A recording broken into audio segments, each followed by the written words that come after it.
योजना जो है यह सड़क स्टेट हाईवे 95 है और मंसी से हरदी चौगरा तक इसका निर्माण होना है।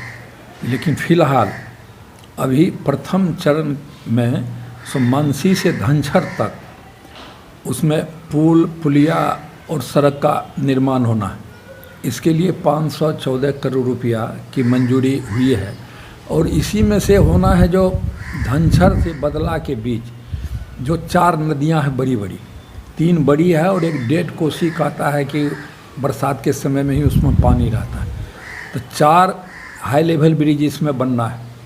अब फिर उसके बाद एक हाई लेवल ब्रिज बनेगा जो बदला से मानसी तक सैदपुर के आगे जहाँ जहाँ पानी का दबाव है वहाँ हाई लेवल ब्रिज एक वहाँ बनेगा और उस सड़क में 16 जगह बॉक्स कल्वर्ट बनेगा, मतलब पानी निकासी के लिए। और हम समझते हैं कि एक 14 किलोमीटर की लंबाई है, उसी में 16 बॉक्स कल्वर्ट, एक हाई लेवल ब्रिज सैदपुर के सामने और 4 बड़े पुल, उसको जैसे बागमती नदी, कत्याने स्थान नदी, 1.5 कोसी और कोसी में 4 हाई लेवल ब्रिज होगा। और बदला के नज़दीक रेलवे लाइन गुजरती है, वहाँ एक आरओबी का भी निर्माण वहाँ होगा, रोड रेल ओवर ब्रिज, उसमें उसका निर्माण होना है। तो यह मुख्य रूप से जो ब्रिज बनेंगे इन हिस्से में धनछर से बदला तक, इससे उस इलाके के लोगों को ही सिर्फ नहीं बल्कि कोसी इलाके के लोग को भी काफ़ी सहूलियत होगी। और हम समझते हैं कि यह जो सहरसा जिला वगैरह है तो उनको पटना वगैरह भी जो लोग जाएंगे तो उसको सबसे शॉर्टेस्ट रूट वही होगा। मानसी पहुँचेंगे, फिर उधर 4 लेन बन रहा है, बख्तियारपुर से पटना बन भी गया तो कम समय में लोग पटना पहुँचेंगे।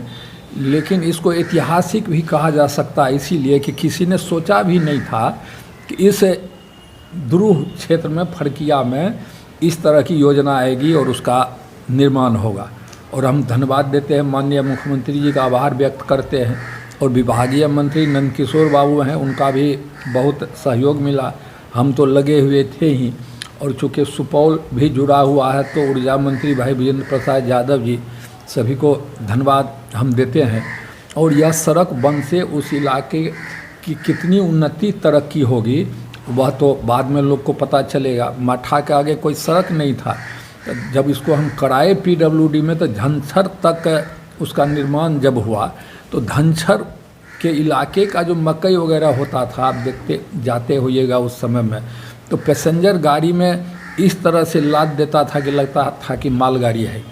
और अब तो ट्रक लगाता है धनछर में, उस सड़क बना हुआ सीधे उसको लेके बनवा सोनबरसा होके जहाँ पहुँचाना होता पहुँचाता है। जब यह बन जाएगा तो सीधा संपर्क हो जाएगा और कम्युनिकेशन तो अच्छा होगा ही, लोगों के आर्थिक स्थिति में भी सुधार होगा। कुछ न कुछ रोज़गार देखते हैं कि अब जो बड़ा बड़ा सड़क कहीं जुटता है जो पहले से नहीं है, तो बनने के साथ ही उसमें कई तरह के व्यापार, कई तरह की दुकान और कई तरह के रोज़गार लोग खोलते हैं और आम लोगों को उसमें सहूलियत मिलती है।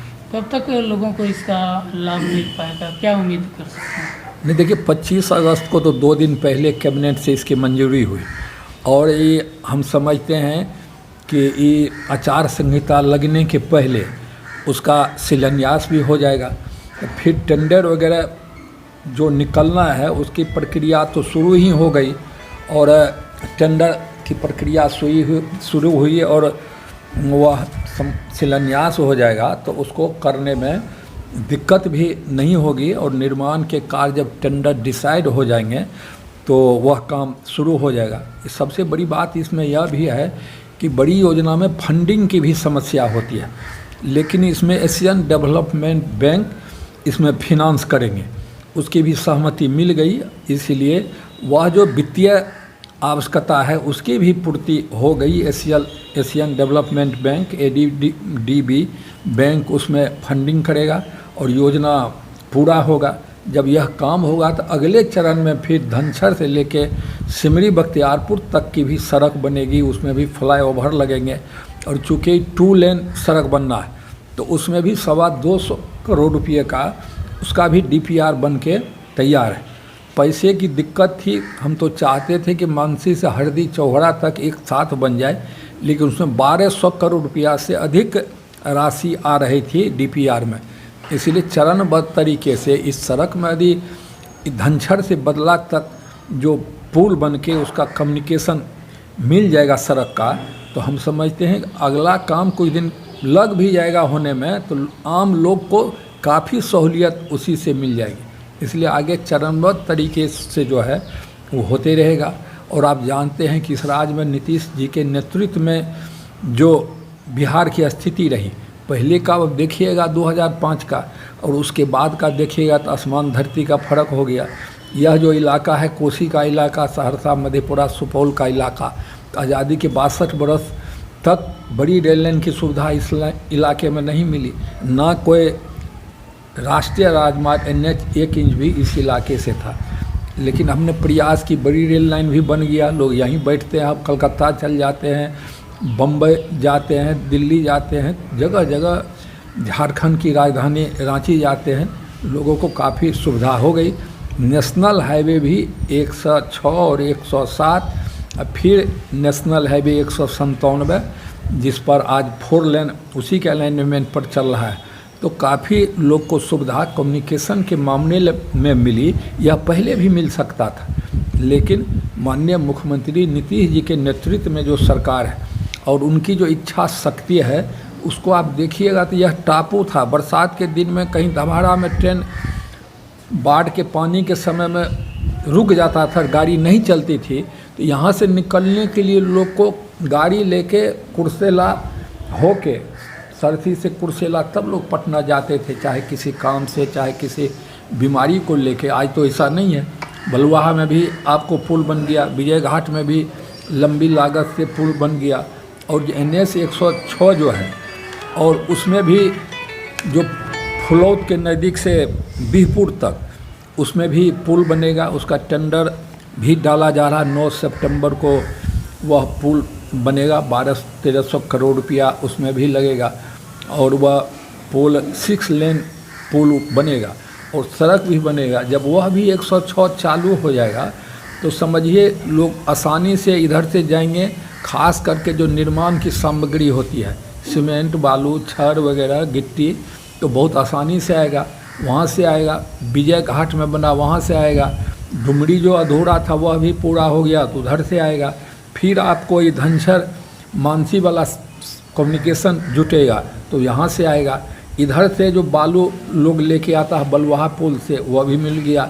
और इस कोसी इलाके में तो एक सड़क और स्वीकृत हुआ जो उच्चैठ स्थान मधुबनी में है, वहाँ से लेके उग्रतारा मंदिर महिषी तक एक सड़क निर्माण की स्वीकृति हो गई, और उसमें भी पुल बकौर के नज़दीक बन रहा है, और सड़क के निर्माण की भी स्वीकृति हो गई।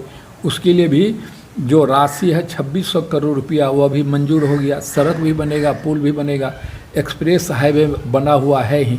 इसलिए यह इलाका जो टापू में था, अब इस इलाके को पूर्ण विकसित कहने से सो कोई रोक नहीं सकता। हम समझते हैं कि हम लोग अब सोचते हैं कि कौन मोटा काम कराएं, तो कुछ समझ में भी नहीं आता, लेकिन जितना हो गया यह तो इतिहास रचा गया, और इतना काम किसी मुख्यमंत्री के नेतृत्व काल में नहीं हुआ था जितना नीतीश जी के कार्यकाल में हुआ।